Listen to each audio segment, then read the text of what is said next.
Bueno, les agradezco su retorno. Continuamos con la doctora Clemencia Uribe. La doctora, ella es una enfermera con doctorado y ella está dedicada a la atención de los pacientes en casa desde hace 35 años, prestándonos una gran colaboración tanto a los pacientes como a sus cuidadores y en general a toda la sociedad. Espero que aprendamos mucho de ella. Muchas gracias por la invitación a DMD.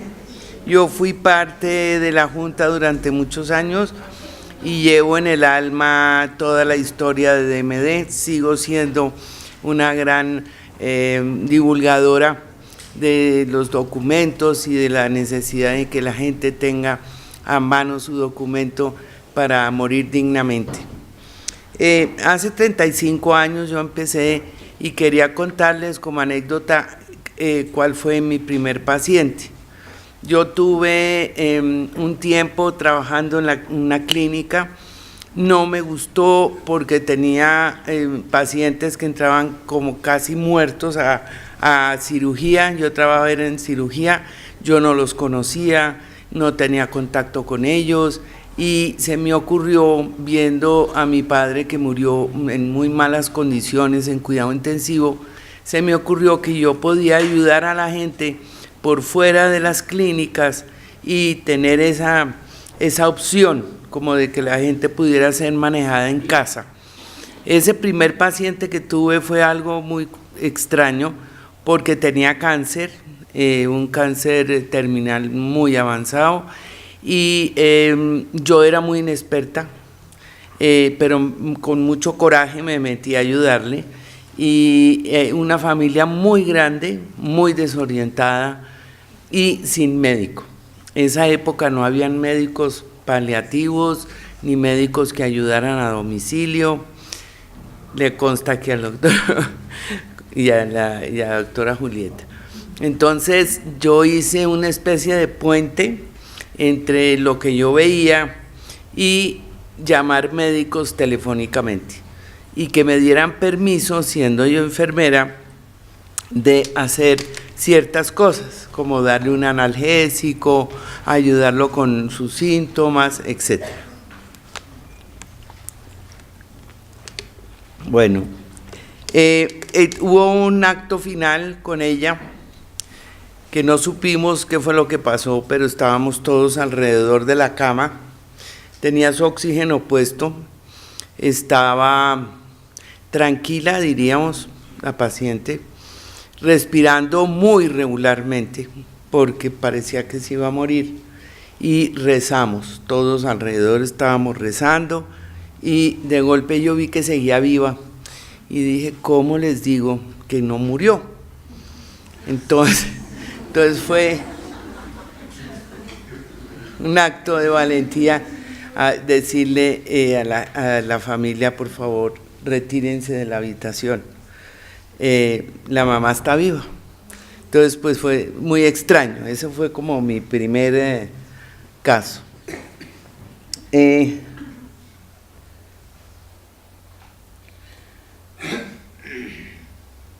los 80s, los enfermos terminales todos morían hospitalizados. Eso sí es algo que teníamos en esa época. Nadie tenía la idea de que en la casa les podían dar algo ni les podían cuidar bien. Tuvimos personajes, presidentes, escritores, que son los que más cultura tenían sobre la muerte. Ellos sí llegaban a pensar que no querían estar sometidos a una hospitalización. Realmente en esa época fue muy difícil. Nosotros tuvimos que rescatar algunos pacientes que estaban hospitalizados y sacarlos de cuidado intensivo con presión hacia los médicos y la familia también teniendo una presión muy especial. No había otra opción. La opción era, como dice el doctor Cohen, hay dolor para la clínica. Un síntoma cualquiera, córrale a la clínica.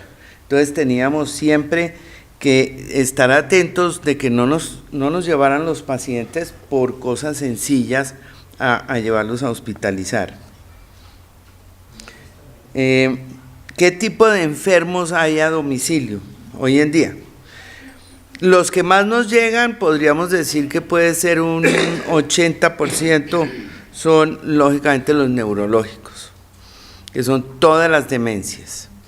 Las demencias son fáciles de pensar que se manejan a domicilio porque no son pacientes que necesitan grandes tratamientos. Los pacientes que se caen, esos pacientes que se caen es muy seguido y es impresionante. Siempre llegan con una fractura de cadera o de fémur, y esos pacientes inician, después de la caída, un estado muy difícil de manejar ya sin una ayuda a domicilio, porque son de edad, empiezan a tener su síndrome de declive, empiezan a complicarse y se necesita que la familia pide que los acompañen, se necesita una persona permanente que los cuide, primero para que no se vuelvan a caer, porque desgraciadamente muchas veces se caen varias veces, y segundo pues porque ya son de edad y muchas veces hay una isquemia cerebral y se caen, o hay un factor neurológico o circulatorio y se caen. Bueno. Otras personas son las personas con incapacidad de ser autosuficientes, que están muy solas, que son ancianos. Las familias también viven muy preocupadas de que hay que tenerles a alguien al lado, que los acompañe, que los distraiga y que les dé sus medicinas y que los cuide.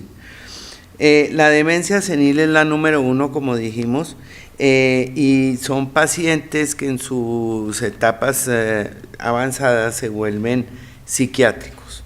Entonces son unos manejos un poquito más complejos con ellos. Y los pacientes en estado terminal, definitivamente la terminalidad va a dar a la casa y a veces se internan por algún problema, como decía el doctor Cohen, pero ellos son los que más piden la casa, porque tienen un tramo entre el diagnóstico y su fase ya final. Los pacientes que han decidido que no quieren ser hospitalizados son aquellos pacientes que están en el inicio de una enfermedad y prohíben ser hospitalizados, dejan los documentos, conocen, tienen un consentimiento informado, conocen muy bien y no quieren ser hospitalizados. Y diríamos que los pacientes abandonados por la medicina, tristemente. Pacientes dados de alta, donde pues no les dan ninguna instrucción y les dicen que les dan de alta, que vayan a sus casas. Esos serían como el grupo más grande de todos.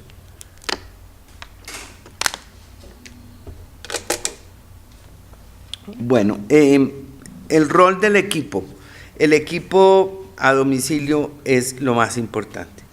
Debe haber un equipo básico de cuidadores o enfermeras y un médico que vaya a la casa.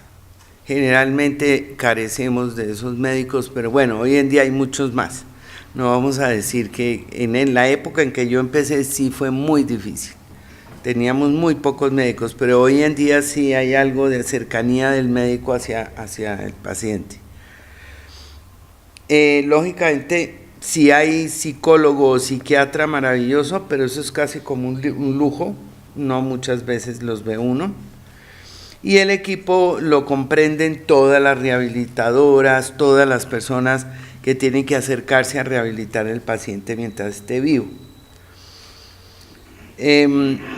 Los cuidados paliativos son jóvenes, pero son maravillosos. Yo los veo mucho con el PhD. Sin embargo, ve uno que el PhD a veces falla, es porque cambia la gente cambia el médico, entonces el paciente le llega un médico un día, luego otro día, y ahí es la sensación como de que se pierden, es decir, se desubica el paciente. O a veces hay inclusive conflicto en el manejo del tratamiento. Sería buenísimo tener un médico desde un principio de la enfermedad, que lo conozca uno, que sea una persona de confianza, y fuera de eso, cuando hay dolor y ansiedad, pues no se puede esperar largo a que el médico esté ocupado o que no pueda llegar. Es una fortuna tener un médico. Yo recuerdo una paciente nuestra de edad de 86 años por ahí. Fue muy curioso porque se rutinizó en que no había médico y nadie le manejaba sus medicamentos y las cosas eran un poco a distancia, y empezó con unos dolores diferentes, y al entrar a la clínica resultó sí una fisura de pelvis que se la había hecho, bueno, estaba añadida la osteoporosis o lo que fuera. Lo que me pareció muy incorrecto fue que, sin contarle a ella, fue muy rápido el tránsito entre urgencias y cuidado intensivo, mejor dicho, de una, y acabó donde no quería, era el problema básico. Entonces, es lo que llamo yo el rescate. En 35 años yo creo que hemos rescatado un número grande de pacientes que han estado internados, inclusive han salido de estar entubados y nos los llevamos de nuevo a la casa. Ya se imaginarán la cara de los médicos, todo lo que ocurre, como dijo el doctor Cohen, ¿no? Y no ha sido fácil sacar los pacientes. Hay que firmar un documento diciendo que se responsabiliza a la familia o a alguien. Fuera de eso hay que batallar, porque yo lo llamo batallar con el equipo médico. A veces dicen cosas duras como vas a matar a tu papá, o tú no quieres que salga adelante, o cosas difíciles de tomar, pero siempre le hemos dado esa fuerza que DMD me la enseñó además, a que si una persona por casualidad llegó al sitio equivocado, como la vivienda, pues sí tiene derecho a salirse, ¿no? Y para salirse, pues tiene que guerrear, tristemente. Ahora, hay algunos mecanismos básicos, como habíamos dicho en una época en DMD, que es la carta, una carta que se envía a las directivas con el documento de la voluntad anticipada, pero seguramente no es fácil ni rápido. Entonces a veces el tiempo apremia porque el paciente cada vez se pone peor y cada vez está peor el protocolo clínico, es seguirle adicionando más cositas, porque ellos la tecnología la tienen en la mano. Hay otra paciente que tenemos hace unos 12 años que tiene un hijo médico, que a veces los hijos médicos no son el ideal, pero este sí es fabuloso. No, de verdad. Lo digo porque saben más o porque tienen más miedos o de tomar posesión del paciente. Este caso es bonito porque ella lleva 12 años, cada vez está peor, más adiciones de pequeñas patologías y los sistemas los tiene muy en deterioro. Y el médico influyó en sus compañeros y dijo, mi mamá va, pero a hacerse una cauterización de una vena en su mucosa nasal. No me la van ni a investigar, ni me la van a pasar al TAC, ni me la van a pasar que venga, la miramos todos los universitarios y la tocan y la miran, ni me le van a hacer nada. De ahí salen, la cauterizan y por favor me la empacan de nuevo para la casa. Y así fue, pero es un caso extraño. Es un caso extraño porque ya la querían tocar y mirar y no, ¿y qué tiene? Y miremos a ver si el hueso, y miremos por aquí y por allá. Pero fue muy bien manejado y luego hubo reunión, porque esto es a punta de reuniones, en donde se reunió toda la familia y se decidió que no hospitalización por ningún motivo. Nosotros a domicilio llevamos una historia y en esa historia ponemos la medicación, los cuidados, hacemos como un acercamiento a la familia o al paciente si está consciente para llevar todo como con un orden y que todo el mundo sepa cuál es la actitud o cuáles son los cuidados. Cuando hay no hospitalización yo dejo unos letreros así y con un marcador les echo así verde, amarillo, porque nos ha pasado que llega el paramédico y no está el hijo o las hijas o la enfermera es de reemplazo y empacan al pobre personaje a la clínica, ¿sí? Porque lógicamente el paramédico, y eso hicimos una reunión una vez con Carmen allá, con los paramédicos, ellos tienen obligación de hacer algo y trasladar al paciente, ellos no simplemente van a ponerle un medicamento al diabético y dejar al paciente ahí, tienen que trasladarlo si está en un estado crítico. Otro caso muy especial fue un médico también que estaba en nuestro grupo de la Junta de DMD y Beatriz Cope estaba viva todavía y le dio una hemorragia. Él tenía unos tumores tratados, entre comillas, intestinales, de colon, y él había dicho que por nada del mundo se lo llevaran a hospitalizarlo, lo tenía muy claro. Pero el hijo médico entró en acción y lo hospitalizó. Hicieron una cirugía tan mutilante que creo que se le acabaron los 5 metros de intestino delgado, algo muy, muy exagerado para poderle quitar todo lo que tenía. Y quedó un año más vivo, pero con muy mala calidad de vida, pésima calidad. Entonces ahí es donde uno quisiera ver un poquito como las brujas del futuro, ¿no? Me dejo hospitalizar y me hacen algo, salgo bien, me voy a mi casa y no me vuelven a ver por acá, pero a veces quedan atrapados. Y yo lo he hecho varias veces, pero es muy difícil. Hemos llevado pacientes derecho así en camilla de cuidado intensivo a la casa y abren los ojos, se sienten maravillados, reconocen su casa, se sienten a gusto y duran unos días, pero mueren, como decimos entre comillas, dignamente. Entonces, esos casos son interesantes. Bueno, hay muchas opciones al final de la vida, que eso es lo que yo creo que nos interesa a los que estamos en salud, enseñarlo. Uno llega a una casa y a veces nadie tiene cultura de la muerte, nadie, y todo el mundo está callado y la persona que está afectada también está callada, no tiene con quién hablar. Y es importante como quebrar ese hielo y entrar dando apoyo, lógicamente, y de una manera muy, muy especial, empezar a reunir a todas estas personas alrededor del tema. Habrán unos que se salen, porque pues si a veces hay 9 hijos, habrá 2 que tienen interés, puede haber 5 que no, que están en negación, o el uno vive lejísimos y el otro no tiene tiempo. Pero es un trabajo muy lindo porque siempre es cuando ya se toman las decisiones es porque están muy seguros. Y entonces uno les pone sobre la mesa todo lo que hay de posibilidades, que son muchas, que tienen que ver no solamente con la hospitalización, sino con el cuidado intensivo, con que le hagan sedación, con que le hagan la eutanasia, con la opción, la gama de opciones que el paciente puede tomar. Esa gama no la conoce casi nadie, o si han tocado el tema, ha sido de una manera muy distante.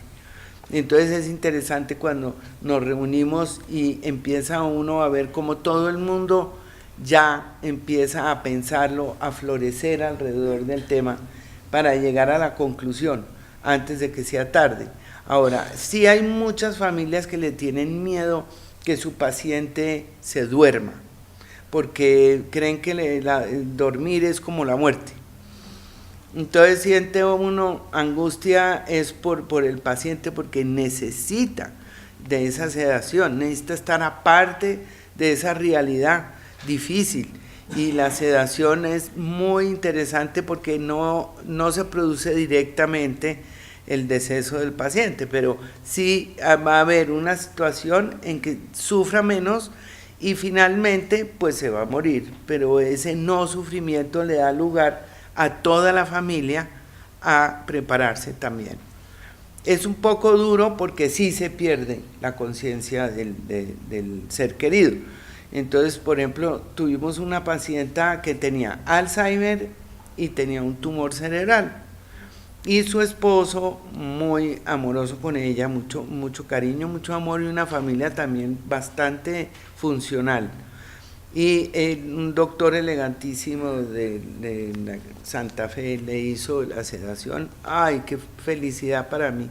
Yo le decía telefónicamente cositas, pero ¡ay, funcionó perfecto!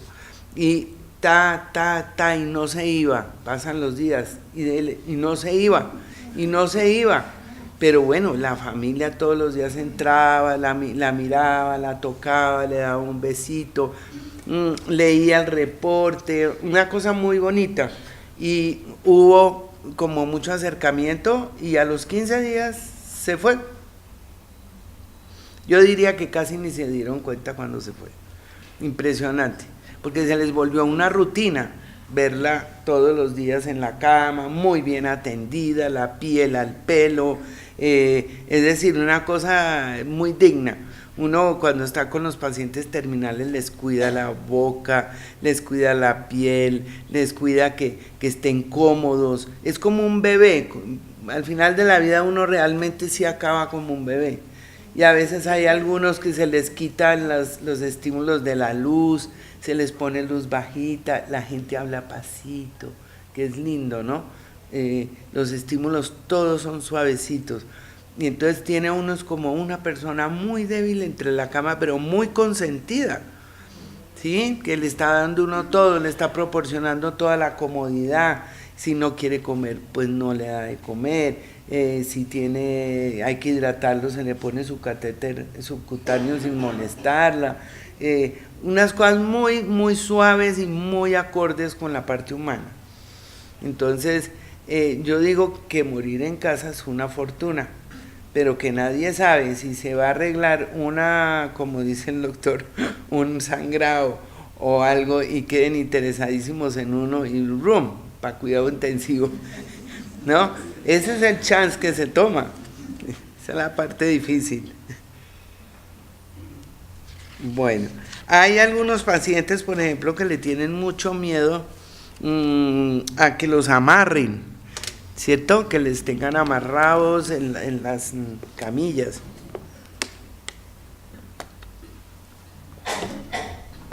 Que yo les digo que por detrás del documento escriban como esas cositas personales, ¿no?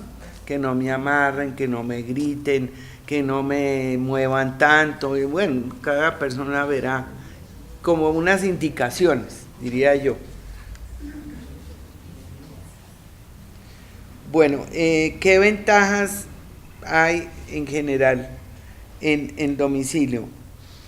Todas las dijo la doctora, que la autonomía es absolutamente respetada en la mayoría de los casos, que las costumbres son también respetadas, cada paciente tiene su manera, si le da la gana de despertarse a las 12 del día y no bañarse. Yo tenía una paciente que duró 3 años sin bañarse. No, pero ahí no la ingeniamos, pero mierda, fue bastante tenaz, porque eso había que bailarle, cantarle, decirle, engañarle, de todo, porque ya estaba la piel con sus efectos secundarios y tocaba bañar.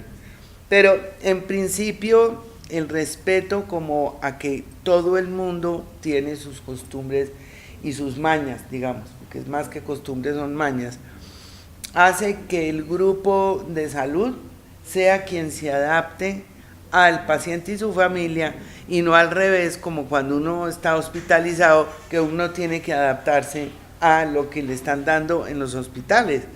Yo he tenido pacientes que me los hospitalizan y se mueren de la rabia que los bañen a las 6 de la mañana.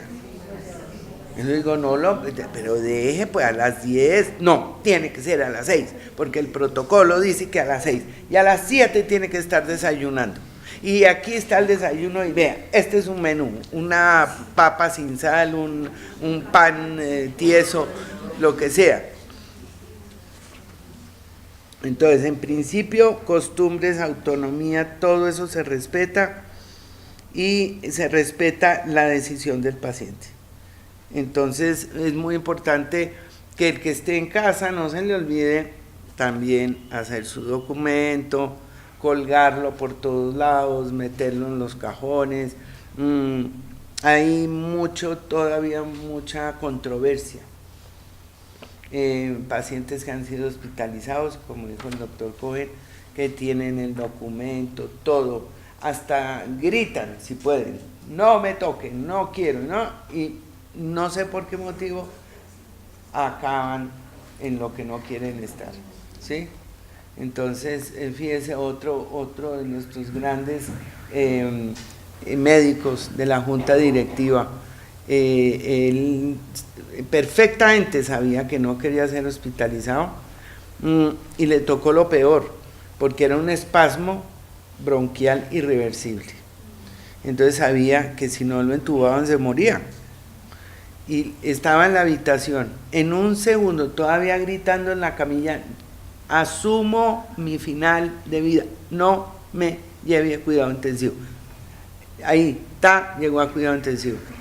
Lo entubaron consciente.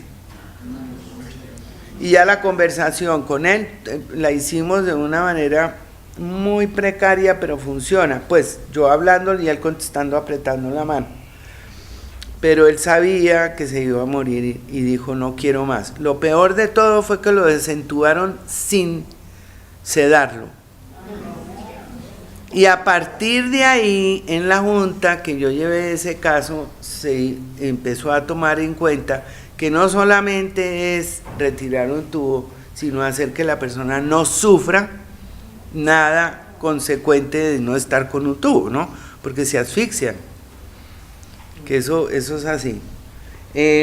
Yo creo que lo de casa en 35 años son muchos casos los que he visto, muchos. Y yo podría decir que la mayoría han muerto de una manera muy acorde, no digamos perfecta, no hay ninguna muerte perfecta, pero acorde a su vida, unas muertes que están dentro del marco de lo humano, calcularíamos, ¿sí?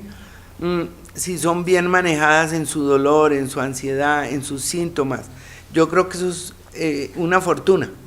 De ahí no podemos hacer nada más, como dice Isa, acompañar, que es la única forma. Ya al final tiene uno todo, ya no hay más que hacer que acompañar, ¿sí? Y yo tuve 3 personas muy cercanas a mí, el suegro, mi padrastro y mi papá, el mismo año, y se murieron en la misma cama y en la misma clínica, y todos entubados, que creo que eso fue lo que me hizo llegar a pensar que yo quería trabajar con las personas en sus casas y que no había necesidad de acabar uno en esa forma.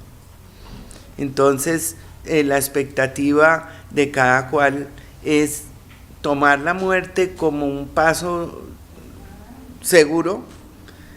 Puede que no sea mañana, puede que ahorita no tengamos ningún proceso andando, pero es definitivo tener el documento, definitivo pensar en el tema y definitivo divulgarlo a la familia, divulgar que uno no quiere y hay que reiteradamente decirlo, porque en cualquier momento hay alguien que se le olvidó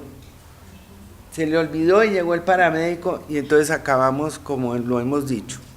Eso en cuanto a esto. Yo no traje nada visual y me da pena, pues, porque me he vuelto más administradora que enfermera por tener este servicio al día con un gobierno un poquito presionante.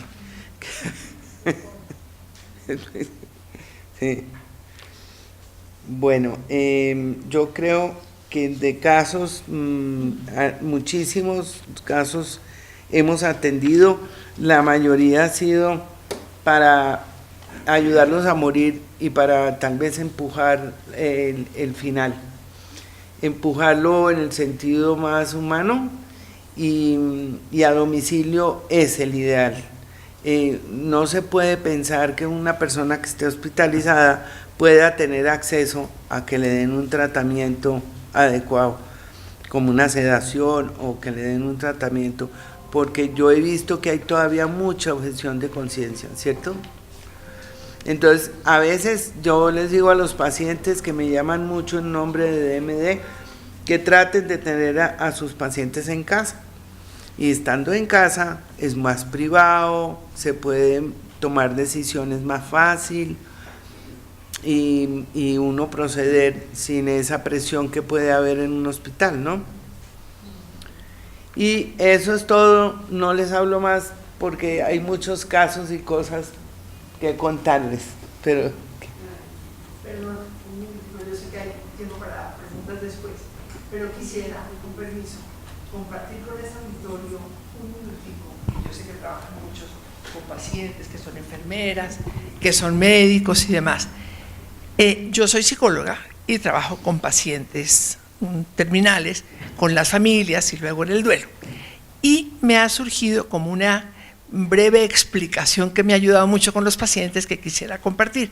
Cuando van a preguntarme sobre su muerte, suelo decirles, mire, imaginémonos que usted tiene un llavero. Ese llavero tiene 5 llaves. Usted puede usarlas o botarlas a la basura, no importa. Las 5 llaves son 5 opciones para morir. La primera, haga conmigo lo que pueda. Lléveme a cuidados intensivos, hágame eso que se llama encarnizamiento terapéutico, ampúteme, hágame todo eso. Esa es una opción. Si eso es lo que usted quiere, dígalo. La segunda, absténgase de hacerme cosas que llamábamos antes heroicas, pero hoy día son desproporcionadas. No me hagan muchas cosas de esas, déjenme tranquila. La tercera llave es, yo querría tener una sedación terminal, morir sedada. ¿Para qué? Para no vivir la agonía, porque no la quiero.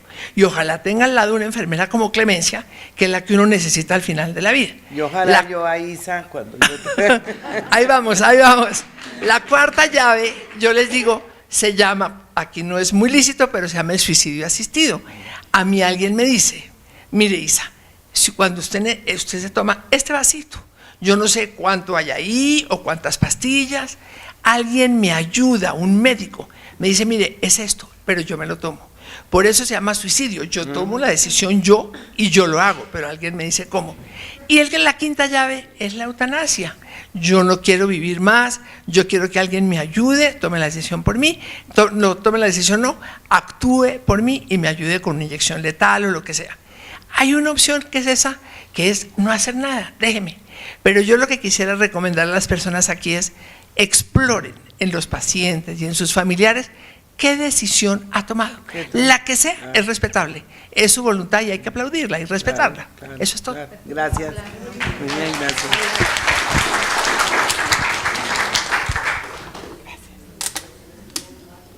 Bueno, muchísimas gracias a la doctora Clemencia por compartirnos sus experiencias siendo una pionera de la atención en casa de los pacientes terminales en nuestro país. Muchas gracias, doctora.